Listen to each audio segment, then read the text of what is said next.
نحمده ونصلي ونسلم على رسوله النبي الكريم وعلى آله وأصحابه أجمعين. اللهم صل على سيدنا ومولانا محمد وعلى آل سيدنا ومولانا محمد وبارك وسلم صلاة وسلاما كثيرا كثيرا. توفیق الہی اپنے مرشد پاک کی برکت سے جمعے کی عشاء کی اس نشست میں امام غزالی رحمۃ اللہ علیہ کی کیمیائے سعادت کا درس چل رہا ہے. اس کتاب کا چوتھا اصول ہے باب الغضب والحسد، غصے اور حسد کے بارے میں. غصے کا بیان مکمل ہو گیا اور گزشتہ جمعے حسد کے بارے میں بات چل رہی تھی کہ حسد کا سبب کیا ہے، حسد پیدا کیوں ہوتا ہے. حسد جو ہے وہ غصے اور کینے سے پیدا ہوتا ہے کہ جب غصہ آیا اور غصہ جاری کرنے پر قادر نہ ہوا، کوئی ناگوار بات پیش آئی اور اس ناگواری کا اظہار نہ کر سکا، تو دل میں ایک گھٹن کی سی کیفیت پیدا ہوتی ہے، اور یہ گھٹن کی جو کیفیت ہے یہ کینہ کہلاتی ہے. اور اسی سے جو ہے وہ حسد پیدا ہوتا ہے. اور حسد کو مہلکات کے اندر شمار کیا گیا ہے کہ وہ چیزیں جو انسان کو باطنی اعتبار سے، روحانی اعتبار سے ہلاک کرنے والی ہیں، مہلکات، اس میں سے ایک حسد بھی ہے. اور اس کے سبب جو بیان فرمائے کہ انسان، دنیا کے سب آدمی فرماتے ہیں کہ تین کمزوریوں کے اندر مبتلا ہیں: ایک بدگمانی، ایک حسد، اور ایک فعل بد. یہ تین قسم کی خرابیاں ہیں کہ دنیا کے لوگ، سب آدمی کسی نہ کسی میں یا بعض سب میں مبتلا ہوتے ہیں. آگے حدیث میں آتا ہے، حضور نبی کریم صلی اللہ علیہ وسلم کا ارشاد ہے کہ 6 قسم کے آدمی دوزخ میں پھینک دیے جائیں گے. پہلا وہ شخص ہے امراء اور حکام، وہ طبقہ جو امراء ہیں یعنی بڑے مالدار منصب والے، اور حکام یعنی حکومت والے، اپنے ظلم کی وجہ سے. کہ اگر امراء اور حکام اپنے ماتحتوں پر ظلم کریں گے،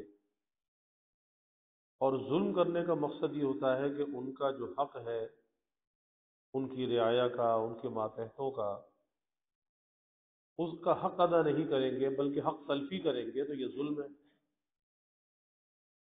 تو یہ جہنم میں پھینک دیے جائیں گے. دوسرے فرمایا کہ غربا، اپنے تعصب کی وجہ سے، کہ غریب ہو اور اس کے اندر تعصب ہو، عصبیت. عصبیت تو کسی بھی اعتبار سے انسان کے اندر نہیں ہونی چاہیے. عصبیت نہ رنگ و نسل کی بنیاد پر ہو، نہ زبان کی بنیاد پر ہو، نہ علاقے کی بنیاد پر ہو، نہ قوم اور برادری کی بنیاد پر ہو. اسی طرح سے جو عصبیت ہے وہ امیر اور غریب کے درمیان بھی نہ ہو، کہ غربا اپنے تعصب کی وجہ سے جہنم میں جائیں گے، پھینک دیے جائیں گے. یعنی بعض اوقات آدمی کسی دوسرے کو دیکھتا ہے جو ہم سے اچھی حالت میں ہوتا ہے، تو دل کے اندر ایک تعصب سا پیدا ہو جاتا ہے. یہ بھی ایک حسد کی قسم ہے، تعصب کا آنا. تو اللہ کے حبیب صلی اللہ علیہ وسلم نے دوسری خرابی یہ بیان کی، اور تیسری خرابی یہ بیان کی کہ مالدار غرور کی وجہ سے، تکبر کی وجہ سے جہنم میں پھینک دیے جائیں گے۔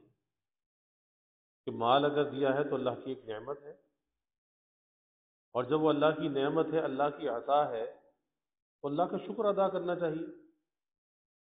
اور جب بندہ اللہ کی نعمت پر اللہ کا شکر ادا کرتا ہے تو پھر اس کے اندر عاجزی اور انکساری آتی ہے، پھر غرور نہیں آتا، کسی کی نفرت اور حقارت نہیں آتی، عاجزی آتی ہے۔ اور جب شکر گزاری انسان کے اندر نہ ہو تو پھر استحقاق ہوتا ہے، میرا حق تھا مجھے مل گیا، میری قابلیت تھی، میری صلاحیت تھی، میں نے اپنی کوشش سے یہ چیز حاصل کی۔ تو جہاں پر نظر اپنی کوشش اور کاوش پر ہو، جہاں پر اپنا استحقاق سمجھا جاتا ہو، تو پھر وہاں پر دلوں میں غرور اور تکبر تو ہوتا ہے، عاجزی اور انکساری نہیں ہوتی۔ تو یہ غرور جو ہے، مالدار آدمی کا غرور اسے جہنم میں لے جانے کا ذریعہ بن جائے۔ اور ظاہر ہے کہ اس سے زیادہ غریب کون ہوگا کہ جس کا مال اسے نہ بچا سکا؟ اس سے زیادہ غریب کون ہوگا؟ بظاہر لگتا ہے کہ مالدار ہے، لیکن یہ تو غریب ہے کہ مال تھا، اللہ کی نعمت تھی، لیکن اس مال کے مصرف کو بگاڑا، اس مال کی وجہ سے غرور کے اندر مبتلا ہوا اور جہنم کا ایندھن بن گیا۔ اور چوتھے فرمایا کہ تجارت پیشہ بے ایمانی کی وجہ سے، تاجر، حالانکہ تاجر کا بہت بڑا درجہ ہے کہ امانت دار تاجر قیامت کے دن انبیاء، صدیقین، شہداء اور صالحین کے ساتھ ہوگا۔ لیکن جب اس تجارت میں امانت اور دیانت ہو، سچائی ہو، خیانت نہ ہو، دھوکہ نہ ہو، ملاوٹ نہ ہو، کم ناپنا کم تولنا نہ ہو، اپنی چیز کے عیب کو چھپانا نہ ہو، اور جہاں پر یہ چیزیں آئیں تو پھر یہ کیا ہے؟ بے ایمانی ہے۔ اور آج جیسے جیسے مہنگائی بڑھ رہی ہے، ویسے ویسے بے ایمانی بڑھ رہی ہے، ملاوٹ بڑھ رہی ہے، دھوکہ دہی بڑھ رہی ہے، دو نمبری بڑھتی جا رہی ہے، کم ناپنا کم تولنا اور چیزوں کے معیار کو گرا دینا۔ ارے بھائی، روزی کا رازق تو اللہ ہے، کیوں آدمی جھوٹ بول کر اپنی روزی کو خراب کرے؟ کیوں کم ناپ تول کر حرام کا رزق حاصل کرے؟ کیوں ملاوٹ کرے کہ کسی کو دھوکہ دے؟ جب روزی کا وعدہ اللہ نے کیا ہے، رزق کا وعدہ اللہ کا ہے، وما من دابۃ فی الارض الا علی اللہ رزقها، کہ جو بھی زمین پہ جاندار ہے اس کے رزق کا وعدہ اللہ نے کیا ہے، تو پھر گھبرانے کی، پریشان ہونے کی کون سی بات ہے؟ جب تک اللہ نے دنیا میں رکھنا ہے رکھے گا، نہیں تو اپنی جان کو لے لے گا۔ تو رزق کا وعدہ تو اس کا ہے، پھر پریشان ہونا کیسا؟ بے ایمانی کیسی؟ دھوکہ کیسا؟ تجارت تو بڑا مقدس پیشہ ہے، انبیاء نے تجارت کی ہے، اور ہمارے نبی صلی اللہ علیہ وسلم نے تجارت کی ہے، سید الانبیاء صلی اللہ علیہ وسلم۔ لیکن جب کہ اس میں امانت اور دیانت اور سچائی ہو۔ اور وجہ کیا ہوتی ہے؟ وجہ حرص اور ہوس ہوتی ہے، دنیا کی محبت ہوتی ہے۔ آدمی چاہتا ہے کہ بس تھوڑے سے دنوں کے اندر مالدار بن جاؤں، اور ایسی مالداری پہلی بات تو ہوتی نہیں، اور اگر ایسی مالداری ہو جائے تو رات نہیں آتی، ایسا مال رکا نہیں کرتا، ایسا مال انسان کو نفع نہیں دیا کرتا کہ وہ تجارت جسے دھوکے سے بڑھایا گیا ہو، اللہ وہ کیسے پھل پھول سکتا ہے؟ اور پانچویں نمبر پہ فرمایا کہ گنوار اور جاہل، نادانی اور ناعلمی کے سبب، وہ چھ لوگ جو اللہ کے حبیب صلی اللہ علیہ وسلم نے فرمایا کہ چھ قسم کے آدمی ہیں تو جہنم میں پھینک دیے جائیں گے۔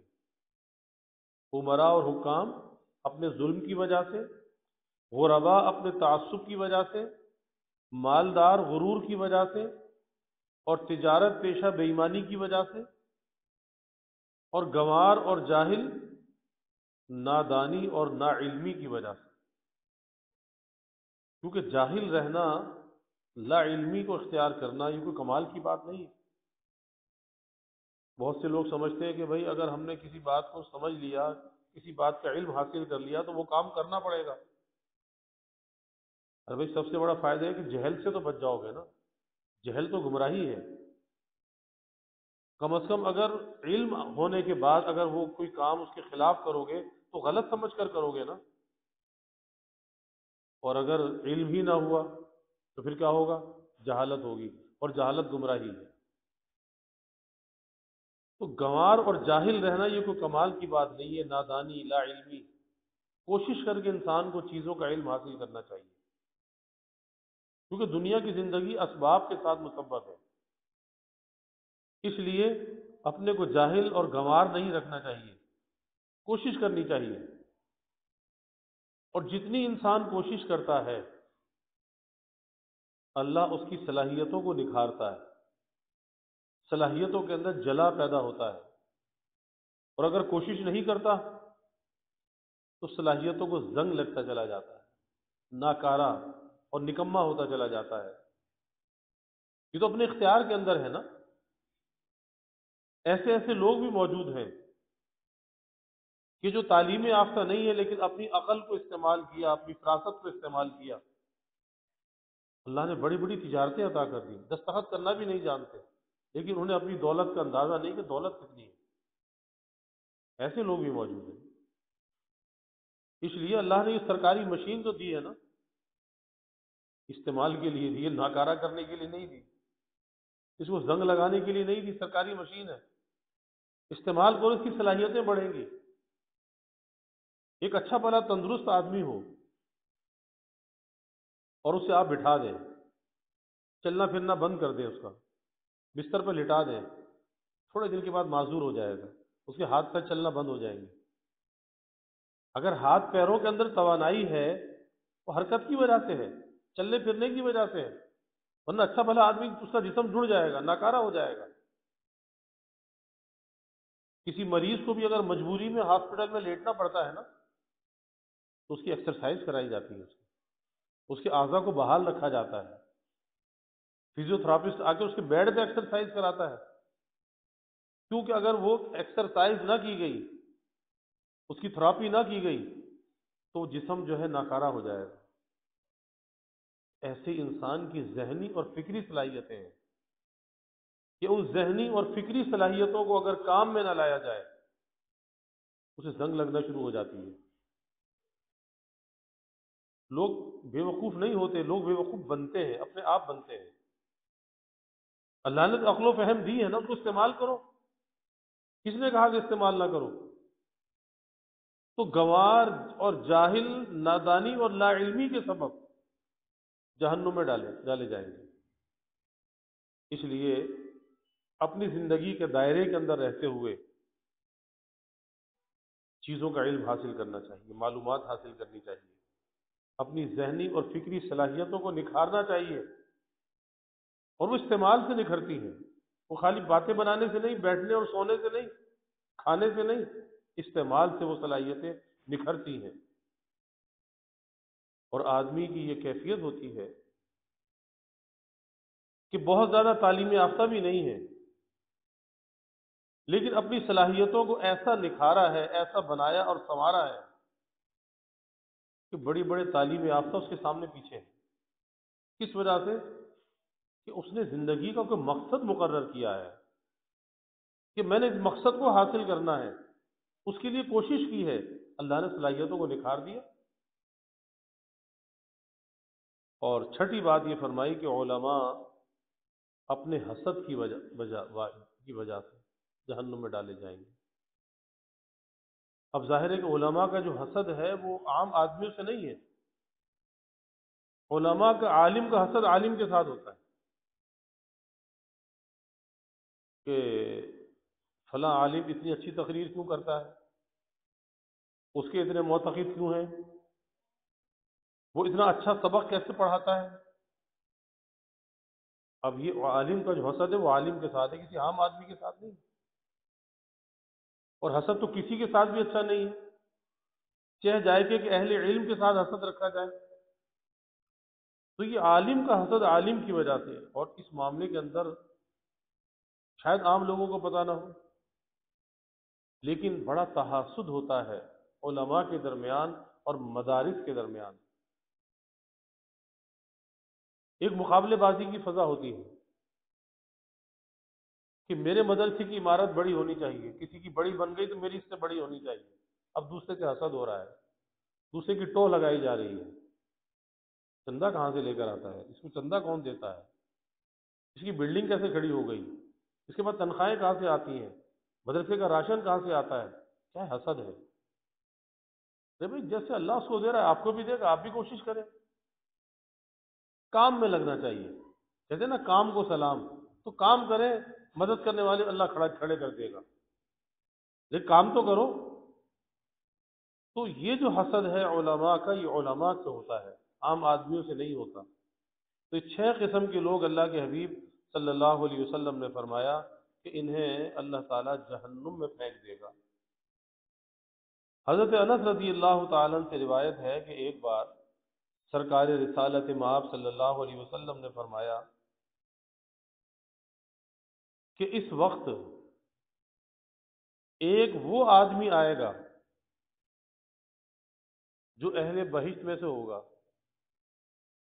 اس وقت ایک وہ آدمی آئے گا جو اہل بہشت میں سے ہوگا۔ چنانچہ دیکھا کہ ایک شخص داہنے ہاتھ میں جوتا لیے ہوئے داخل ہوا، جس کی داڑھی سے وضو کا پانی ٹپک رہا تھا۔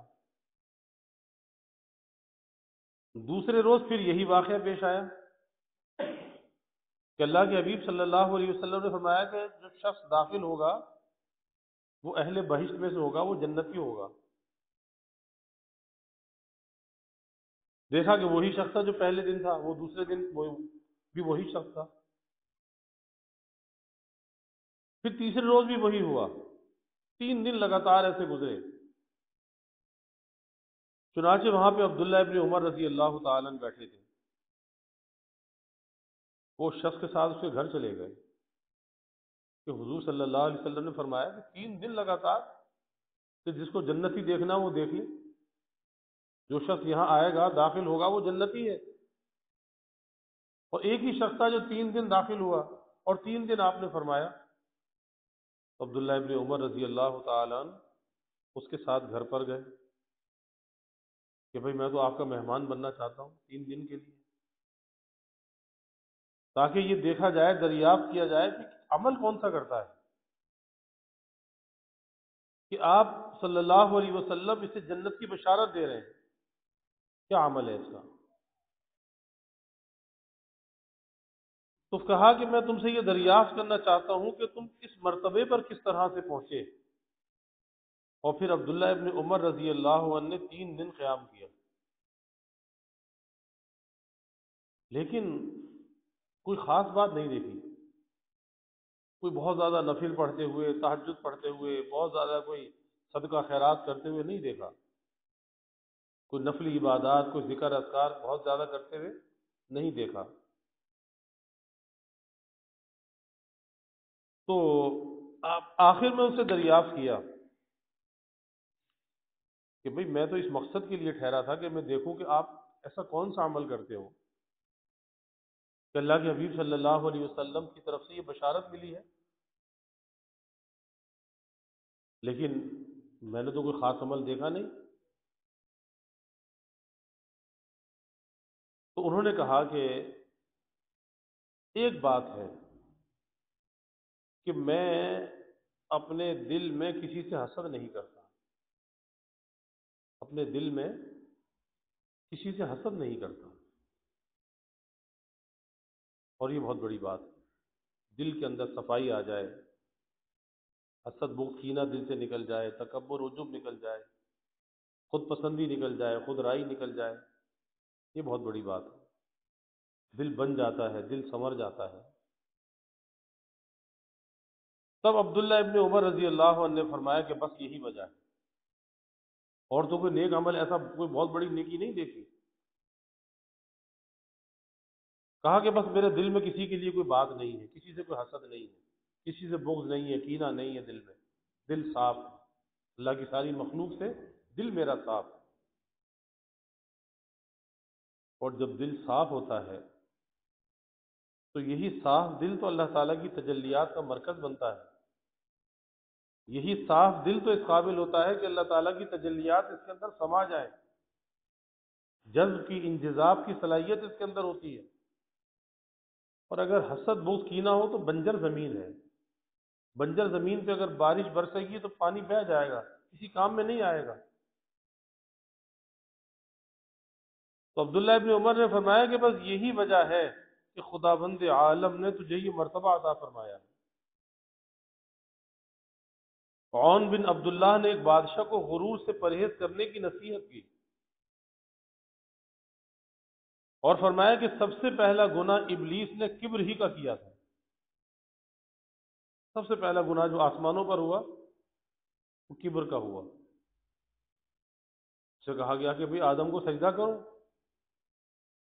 کہتا میں تو سجدہ نہیں کرتا، انا خیر من. تکبر آ گیا، بڑائی آ گئی، اپنی افضلیت کا قائل ہو گیا. انا خیر من، میں ان سے بہتر ہوں. اور وہ مادی چیزوں میں تقابل کرنے لگا، اللہ کے حکم کو نہ دیکھا. خلقتنی من نار و خلقتہ من طین، کہ مجھے تو آپ نے آگ سے بنایا، اسے مٹی سے بنایا آدم کو. تو آگ مٹی سے افضل ہے تو میں اس سے افضل ہوا. تو اللہ کے حکم کو نہ دیکھا کہ اللہ کا حکم کیا ہے. اب آگ اور مٹی تو اللہ کی مخلوق ہے نا، تو مادی چیزوں کے تقابل میں آ گیا، مارا گیا. تکبر کی وجہ سے مارا گیا، راندہ درگاہ ہو گیا. تو آسمانوں پر پہلا گناہ کس چیز کا ہوا؟ تکبر کا ہوا. اور پھر انہوں نے بادشاہ سے کہا پہلی نصیحت کیا کی کہ غرور سے پرہیز کرو. غرور سے، تکبر سے پرہیز کرو. کیونکہ شیطان جو مردود ہوا، آسمانوں پر جو پہلا گناہ ہوا اسی تکبر کا گناہ ہوا اور اس نے شیطان کو مردود کر دیا. اور دوسرے فرمایا کہ حرص سے بھی دور رہے. حرص، لالچ، طمع، حرص سے بھی دور رہے. اس لیے کہ حرص نے ہی حضرت آدم کو جنت سے نکالا تھا. کہا نا کہ اس درخت کے قریب نہ جانا، اور حرص ہوئی تو چلے گئے.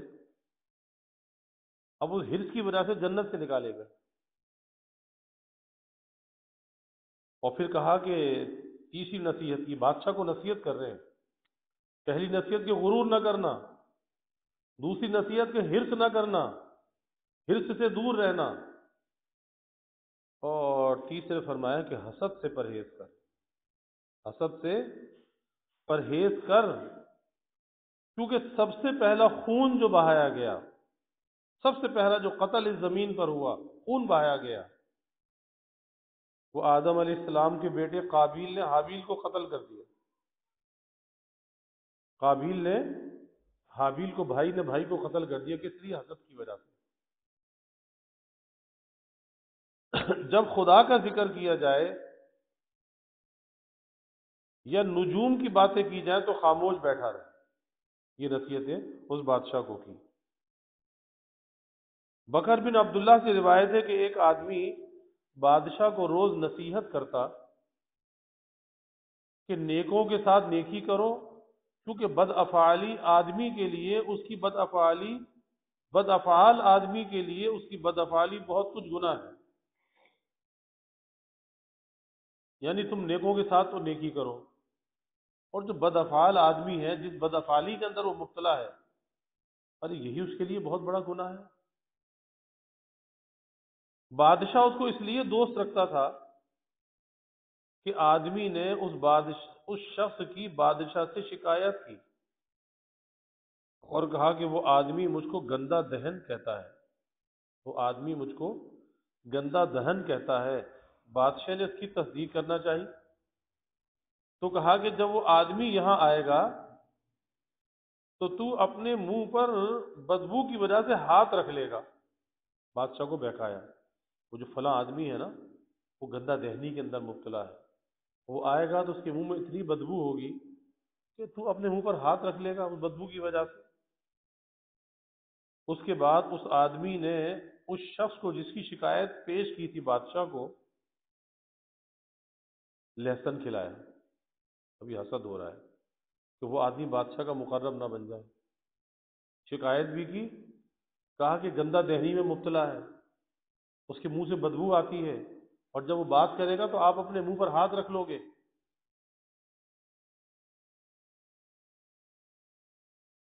تو اس کو لہسن کھلایا۔ اس کے بعد جب وہ بادشاہ کے پاس گیا تو منہ پر لہسن کی بدبو کی وجہ سے ہاتھ رکھ لیا بادشاہ نے۔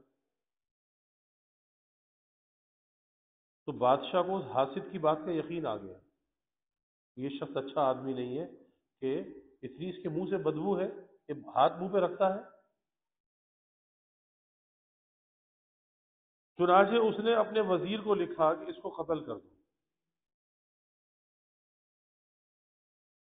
ابھی حسد کی وجہ سے اب بادشاہ پرچہ لکھ رہا ہے وزیر کے نام، اس شخص کو قتل کر دو، اور اپنی مہر ثبت کر دی اور لفافہ بند کر کے اسی شخص کے حوالے کر دیا جس کی شکایت کی گئی تھی، اسی کے ہاتھ میں دیا، جاؤ وزیر کے پاس یہ لفافہ لے جاؤ۔ وہ آدمی بادشاہ کے پاس سے رخصت ہوا، باہر آیا، اس حاسد نے دریافت کیا کہ کیا ہے، یہ کیا ہے؟ اس نے کہا کہ انعام اور خلعت کا حکم ہے۔ اب اسے بھی نہیں پتا تھا لفافے کے اندر لکھا کیا ہے۔ اس نے اس حاسد سے کہا کہ بادشاہ نے مجھے انعام دیا ہے اور خلعت دی ہے، اس کا یہ حکم نامہ ہے، آرڈر ہے، اور لفافہ تو بند تھا۔ حاسد نے اس سے وہ لفافہ لے لیا اور خود اس وزیر کے پاس چلا گیا۔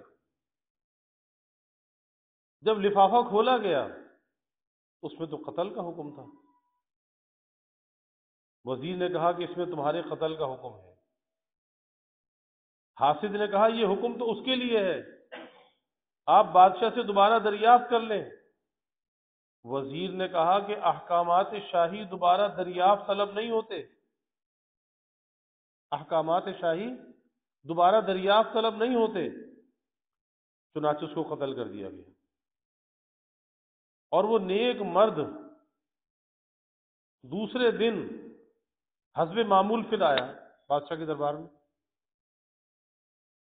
تو بادشاہ نے جو اس کو دیکھا تو دیکھ کر تعجب ہوا اور دریافت کیا کہ وہ کل کا لفافہ کہاں گیا؟ اس کے لیے تو قتل کا حکم دے دیا تھا، یہ تو زندہ سلامت آ گیا، وہ کل والا لفافہ کہاں گیا؟ اس نے پورا واقعہ بادشاہ کو بتایا۔ بادشاہ نے کہا کہ تم اپنی ناک اور منہ پر ہاتھ رکھ کر کیوں آتے تھے؟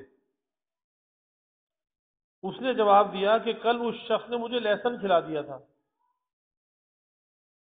تو مجھے اس خیال تھا کہ آپ کو اس کی بو بری معلوم نہ ہو، لہسن کی بو بری معلوم نہ ہو، تو میں ناک اور منہ پر ہاتھ رکھ کر آیا تھا۔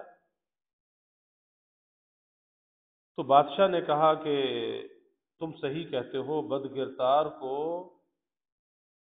اس کے اعمال خود سزا کے لیے کافی ہے۔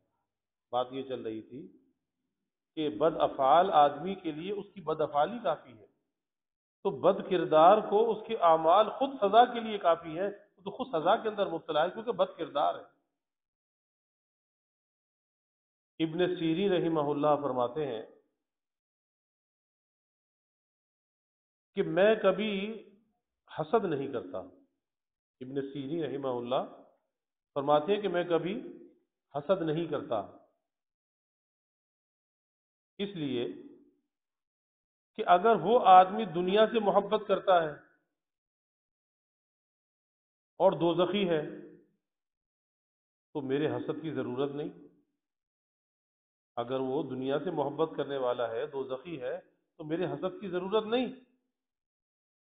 اور اگر جنتی ہے تو تمام نعمات میرے حسد کرنے کی وجہ سے اس پر بند نہیں ہو سکتی۔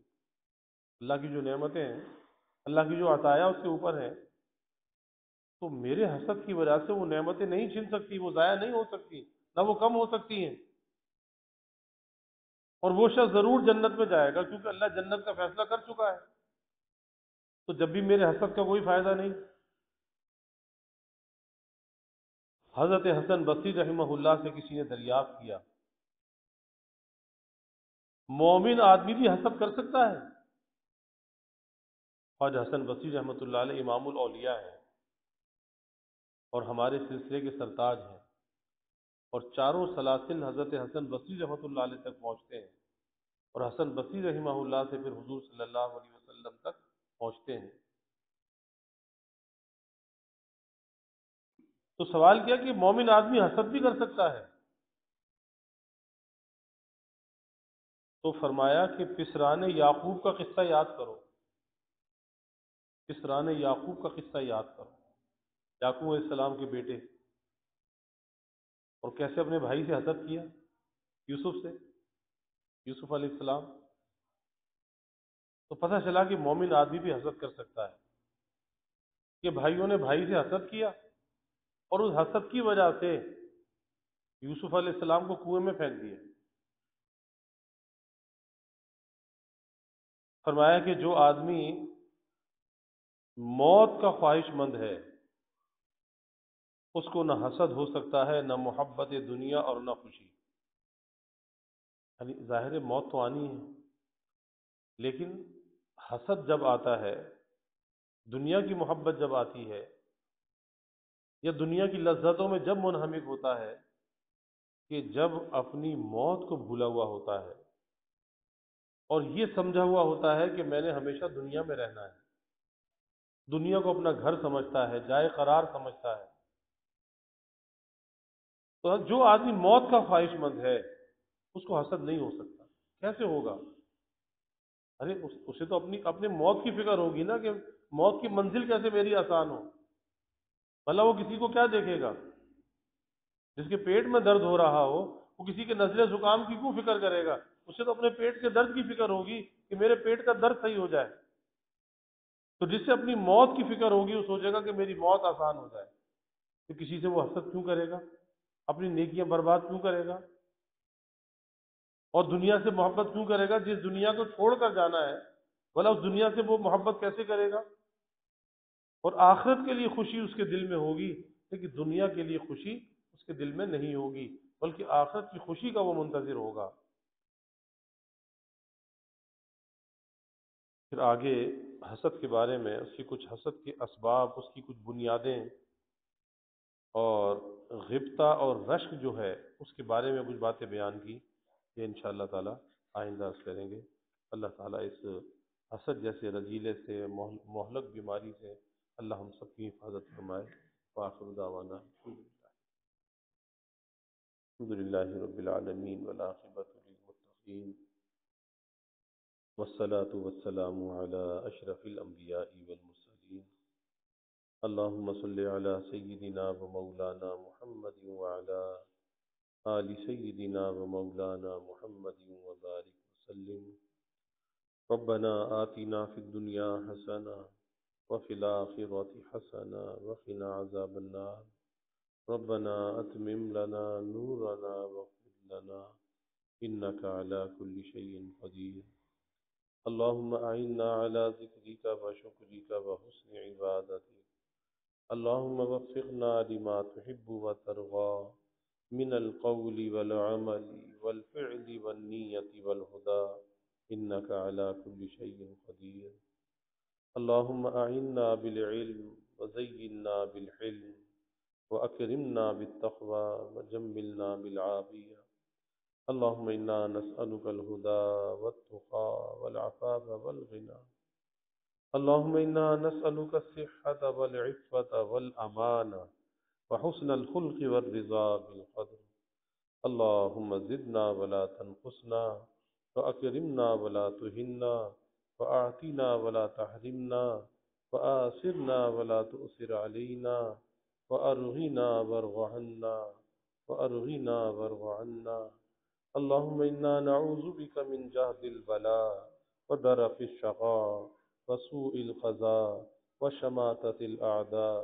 اللہم انا نعوذ بک من زوال نعمتک وتحول عافيتك وفجاءة نقمتك وجميع سخطك. اللهم أرنا الحق حقا وارزقنا اتباعه وأرنا الباطل باطلا وارزقنا اجتنابه. اللهم إنا نسألك العفو والعافية والمعافاة الدائمة في الدين والدنيا والآخرة والفوز بالجنة والنجاة من النار. اللهم إنا نسألك من خير ما سألك منه نبيك سيدنا محمد صلى الله عليه وسلم، ونعوذ بك من شر ما استعاذك منه نبيك سيدنا محمد صلى الله عليه وسلم. وأنت المستعان وعليك البلاغ ولا حول ولا قوة إلا بالله.